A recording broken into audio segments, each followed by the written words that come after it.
Thank you for tuning into Supermariodiagnostics once again. Today, my brother's got a little Diag. I want to go see what he's up to, and I thought I'd bring you guys along with me. So, let's see what he's doing.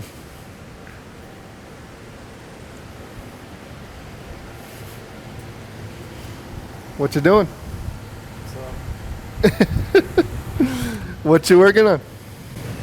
I got this 04 Infiniti. The customer says it's not starting, so it's cranking, no start. And I duplicated the problem, and it's not starting. It's also not pulling up codes, so when I try to read or communicate with the ECM, it's not pulling up. Yeah? Yeah. So, What is it? What are we working on here? Well, so I was checking to see if it has a 5.0 reference. The closest one was at the mass airflow sensor. So there was nothing there. So then I was looking at the wiring diagram really quick to see. Wait, what is this? What year is this thing? 04 Infiniti. Okay. Infiniti, and why'd you check the 5.0 reference first? I mean, why not just go for the fuses? Was it like harder to get to the fuses, or? Well, I remember from the Scanner Diner video that it's much easier to see if there's a 5.0 reference at the mass airflow sensor. So nice. Yeah, it's pretty accessible. All right, cool. What else did you find? Literally right there. Well, once I saw that it wasn't there, I looked at the wiring diagrams really quick to see what fuses go to the ECM, the relay, the location. So I got up to The fuse box? yeah, basically. That's the short way of saying it. And I think they call these like the intelligent power distribution module or something like that, IPDM. And I found this in there, which is a 20 amp fuse that goes to the ECM relay Oh, blown, huh? completely. I see you got the hook set up over here. Yeah, it's on latch mode. And what happens when you already set up the circuit breaker on it? Yeah, for 20 amps, just like the fuse. So you're basically saying we're checking to see what blew the fuse. It's not a computer, right? We're not just slapping a computer on this thing, calling it a day, right? No. That's my broski. Oh man, that is such a good thing to hear. All right, so what's the next step? Where are you at with this? How are you gonna find that short? I mean, it could be anywhere, right? Right. Well, we got to go back to the wiring diagram. Okay, let's go back to the wiring diagram. So I'm noticing Where's your fuse? Let's see the fuse. the fuse is right here, Fuse 77? right there. Okay. And that So is that's the on one the. that is blowing. All right. So right here, I'm trying to see Wow, it could which be one of anything. these can be the culprit. All right. Well, let's hit that. Let's hit the hook. Let's see if it blows the circuit breaker, right? Yeah, let's go. All right.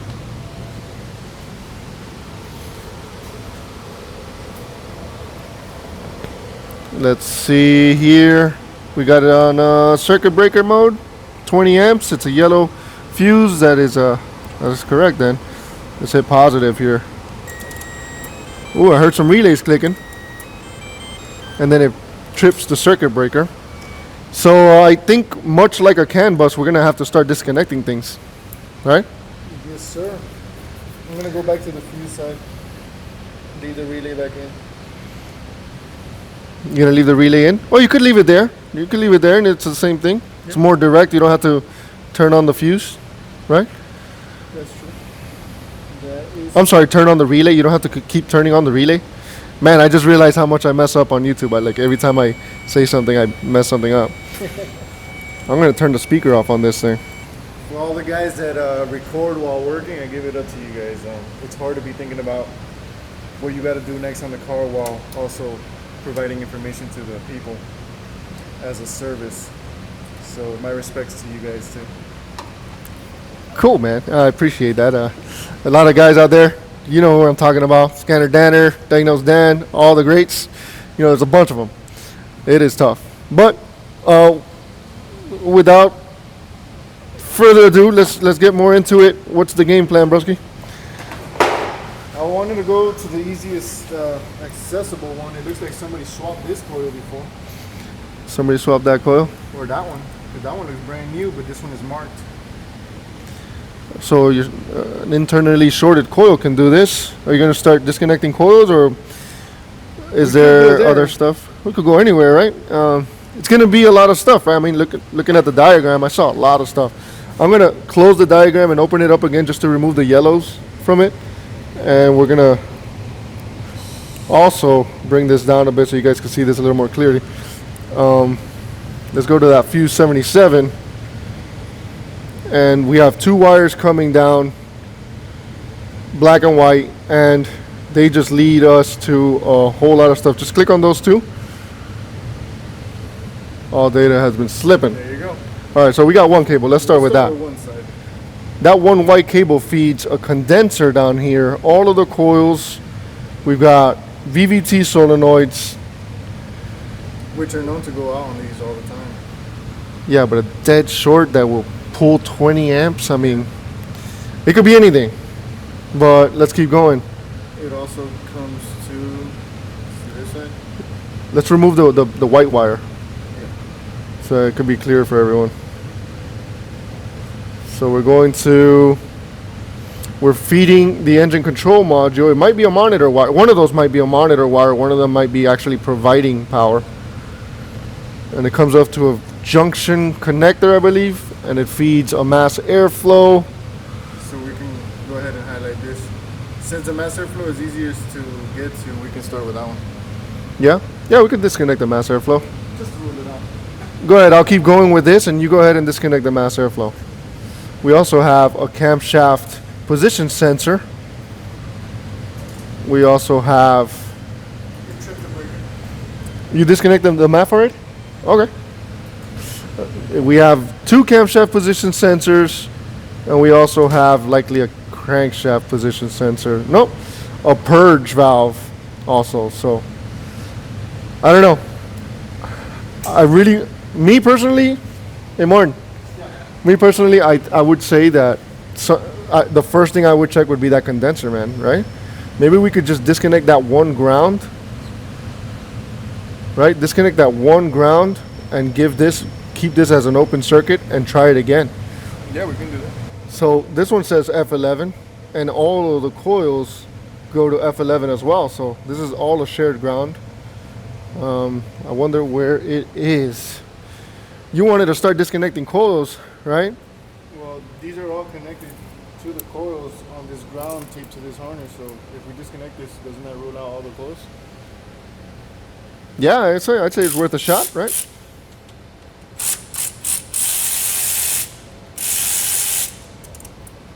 Hey, I heard some clicking too. Set up the latch. Hey, we got No tripping breakers. no breaker, and we have 3 amp draw. Now just to confirm, I'm going to go ahead and touch the ground again. See if it trips the breaker. Trip the breaker. Let go. Let's confirm the repair. Let's see if we got comms with the PCM, right? That way we know that addressing this, we don't have something else going on. Oh, but you know what? We're going to need to put the relay Back in. and a fuse back on there. Or we could just provide it with this. Make sure that I'm not talking smack. If we just put no fuse. Technically, we could just leave it where it was. We could leave it where it is. All right. Just gonna put a fuse in there.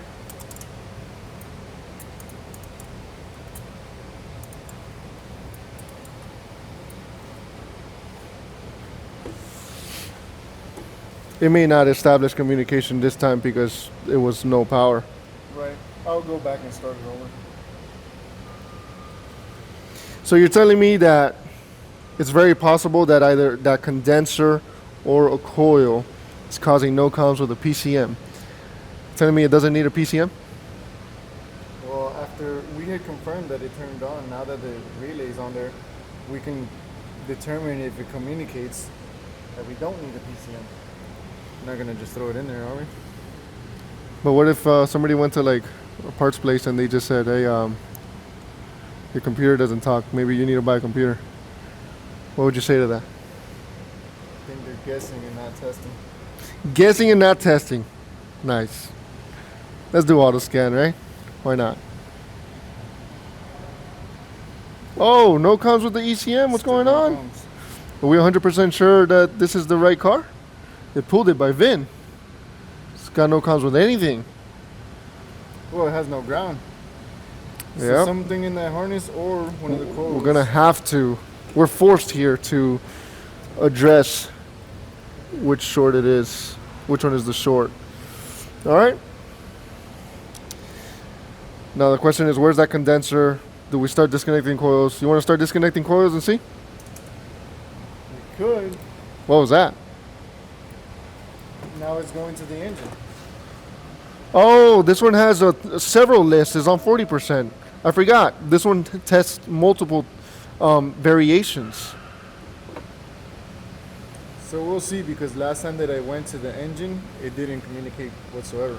Right, So now if it shows at least a fault code, we know we're okay.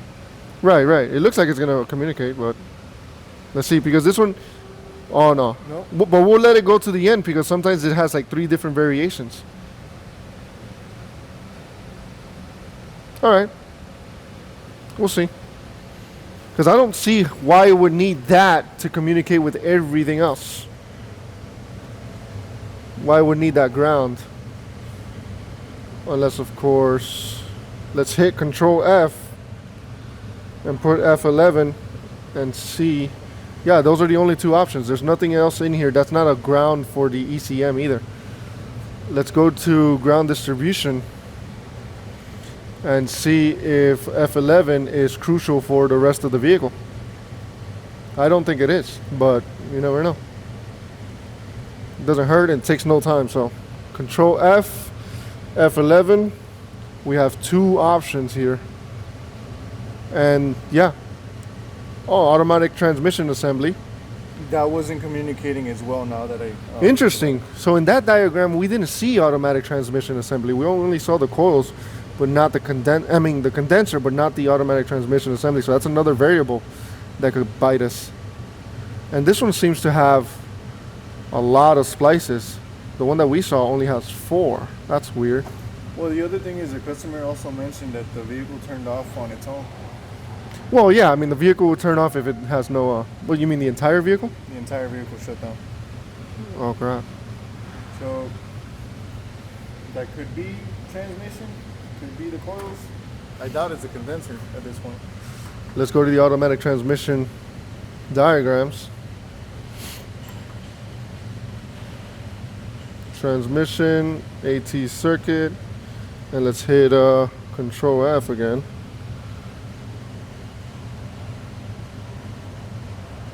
I see something here, and we have a fuse. We have a ground here for it. Left front of engine. Has a CAN line too.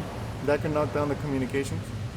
No, but our issue is a ground issue. We have a blown fuse, but you had no comms with any module before? No, we did. We did? The transmission could be... Now it's not communicating with anything. Oh, okay. Right, but in theory, if there's no ground going to the transmission module, but there is a CAN line going to it, doesn't that knock down the network? It won't knock down the entire network. It will just, not let that one module communicate. But there's no reason for the cluster not... Is the key on? Should be on. The key is on. And your tool's connected.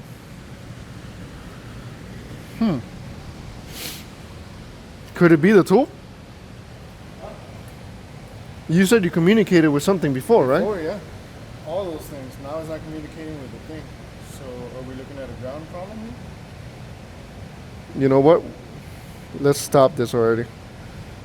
And let's remove this relay. And let's connect that ground again. I really have high doubts about this, but you never know.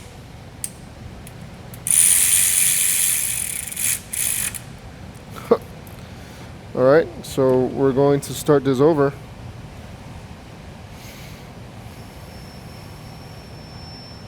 There should be comms with something.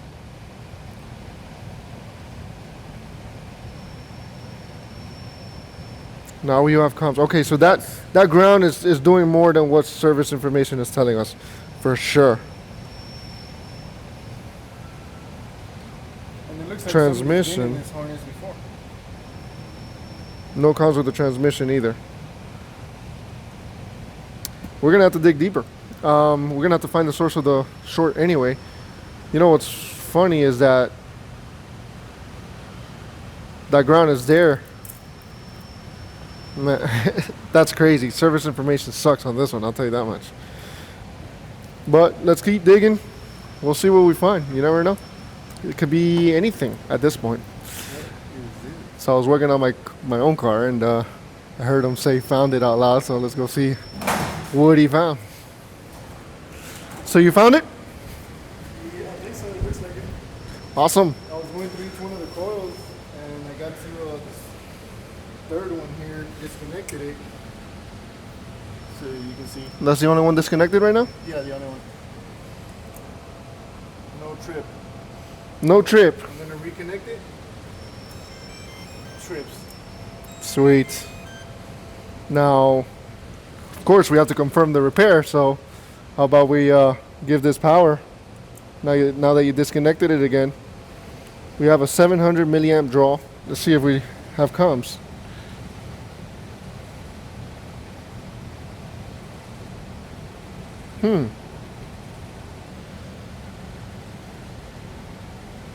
Ooh, that's not good. That is not good. Well, it has the initial scan first. It is scanning everything else. Before, when we took off the ground, it wouldn't scan everything else, but this is not good for the PCM. Maybe we're missing something here, right? We gotta check all the powers and grounds to the computer, but it may have wiped out that computer. That's very possible. Well, once it gets back into the engine, let's see what it does before. Oh, right. Yeah. There's several variations here, so hopefully it didn't take out the ECM, but it's not looking too good right now. We're gonna have to check powers and grounds anyway to the computer, but at least once you hook up that new computer, it won't kill it. I'm gonna have to check powers and grounds and comms to it. The relay is in, the fuse is in, it's being powered. Actually, the fuse is not in, the latch is on. Right. This is on, so it's acting like a fuse. So there shouldn't be a problem here. So we scanned it again, and we got communication with everything on the CAN bus except for the ECM. So at first, my brother checked the 5-volt reference, and it was at 0 because the ECM is not even alive. So we have communication with the CAN bus, transmission, ABS, airbag, BCM, all kinds of stuff that's on the CAN bus, but we still have no comms with the ECM. So my brother told me that he found something on the 5-volt reference. What was it that you found on the 5-volt reference? It was 2.45 volts. Can you say that a little louder for those in the back? 2.45 volts. 2.45 volts on the 5-volt reference wire. You mind showing them real quick, in case they don't believe us? See, this is point that I'm making when it comes to diagnostics, is that sometimes it's not just one problem. Yeah, there was a shorted ignition coil, but the ECM is still not communicating, even though we got rid of the short. There's something pulling down the 5-volt reference, and until we find out what that is, we won't have communication with the ECM. So it could be anything. Anything on the 5-volt reference line will cause this. And he has got 2.35 volts on the 5-volt reference. So the next step for us, well, for him really, because I'm working on something else, he's gonna have to start disconnecting anything that requires a 5-volt reference feed. in order to rule out some kind of a short. And it could even be a wiring issue, but at this point, we can't assume that unless we disconnect stuff first. Of course, there's an easier way. The easier way would be to depin the 5-volt reference and check to see if there's 5 volts at the ECM. But at the same time, that would just lead us to the same conclusion. If there was 5 volts, once you depin it at the ECM, not on the harness side, you would still have to go and disconnect sensors. So might as well start with the easy ones. It changes. This is a second phase to this diagnostic process, because the diagnosis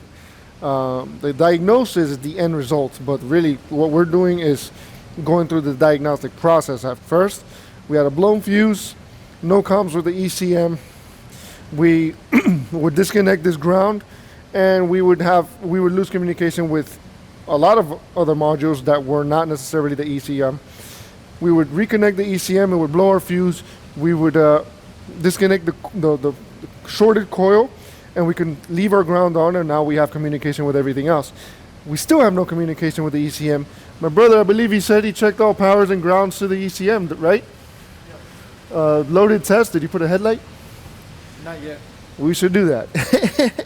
We should do that, definitely, because it could be a pin fitment issue, right? It could be resistance, right? I think that's the next step. We should do a powers and grounds loaded, since it's easily accessible. Rule that out as an issue with the 5-volt reference not having there not being enough feed or ground for the 5-volt reference circuit, and then start disconnecting sensors. I would just do a quick headlamp check, powers and grounds, and then, like I said, this is just turning into the diagnosis into another phase. This is usually where we say, hey, listen, we've gotten this far, we've removed the short that is blowing our fuse, but now we have something that is bringing down the 5-volt reference, which is notorious for causing the ECM to go AWOL from the bus. And once we clear out that 5-volt reference, then we could see and if we have any more communication with the ECM. But until then, we cannot say, oh, it needs an ECM or anything like that. There's a possibility, but I highly doubt it. But we would not take that off the table. There is a very good possibility. Not so great possibility. The possibility is there, but it's not like high chances of the ECM being dead. Right now, we have to rule out anything that might cause the ECM to bring down. That the 5-volt reference to be brought down by a sensor. Could be a shorted crank sensor, it could be shorted cam sensor, throttle body, it could be anything. Like, if I remember correctly, these are 12-volt crank sensors, but we're just gonna have to follow the process and see when that 5-volt reference comes back up, and we'll let you know what we find. All right, so we are at the makeshift bench setup. It's not professional, but it gets the job done. We're using a breakout box, and we're hooking directly to the ECM using this pin out right here, for anybody who's wondering. And we got no comms. We're using a basic jump starter, and I whipped out the thermal camera, the thermal imager, and found a hotspot, right? So we're looking at this hotspot right here. It's hotter than everything else, actually. And if we locate that using our finger, it takes us right to this diode right here, right? We've got that diode right there, super hot. So let's go ahead and test it. First, we're gonna turn off our power supply, if you could call it that. And we're gonna put our fluke meter in diode mode, right? And this 115 fluke will beep when there is continuity, and it'll give just a really quick beep when there's continuity, but not a dead short. So, and diodes, as we know, should only flow in one direction. So we're gonna put it like this, and we see a dead short, right? We're gonna flip our probes around, and we have a short. So this diode is shorted. The heat signature already gave that away, but if we want to be 100%, we would have to remove it from the circuit and test again. But more than likely, that diode is gonna be shorted. I'm gonna see if I have another one, and we'll go ahead and replace it and retest.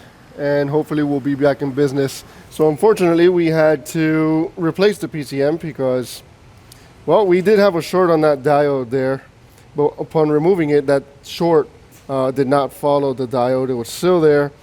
So it's kind of like a shorted CAN bus. You kind of have to remove stuff from the circuit until you remove the short. So the filter can't do it because it's the same polarity. You know, it's not power and ground on the other side, but a cap can do that. And I've tried removing these caps, and nothing happened. The short is present in all of these items. I ended up removing the power supply IC, and the short still did not go away. The short was not present here, so I didn't try doing any of that. I believe that the short is coming internal from the MCU, so that renders it unfixable or not worth fixing, considering the cost of. I mean, we could just throw a used ECM in there and call it a day. So that's what we did. So we've got the vehicle over here, and Autel does allow us to do a used ECM replacement function, so we went ahead and did that, and now the VIN number is matching, the key is learned, and we are good to go. Let's see if we have any codes left. Keys on, no fault detected. Let's go ahead and crank this sucker up. Nice. Now that's a high idle. We may have to do idle relearn, a couple things. But yeah, there's the new one. I mean, the used one. There's our used ECM. Customer's gonna be happy. It's actually a local body shop to us, so we help each other out. But anywho, they're gonna be happy. And yeah, just so you guys know, we actually went through a couple of ECMs. We tested a couple of ECMs, and sometimes you get bad used ones, so you know, the doubt starts setting in. People start questioning you and stuff. But yeah. All this because of a coil. Coil caused this, and yeah, I hope you guys learned something from this. The idea is to find the root cause and don't shut the door at the possibility of something else being wrong. There's always another. You have to take it as a step-by-step thing, right? So we couldn't crank it before, so we didn't know the condition of the engine. So this is just something to keep in mind. You know, once you get to that. Past that certain phase, you move on to the next phase of diagnostics. Fortunately for us, the engine is running good. We don't have to go further with this. We'll be able to hand it over to the client, and everybody's going to be happy. I hope you all learned something from this. I know I'm learning every single day, and I hope you guys are too. You got to love to learn. The day you stop learning is the day we fail as technicians, guys. Hope you all enjoyed this one. Unfortunately, we couldn't repair the ECM. We had to replace it, but it's no big deal.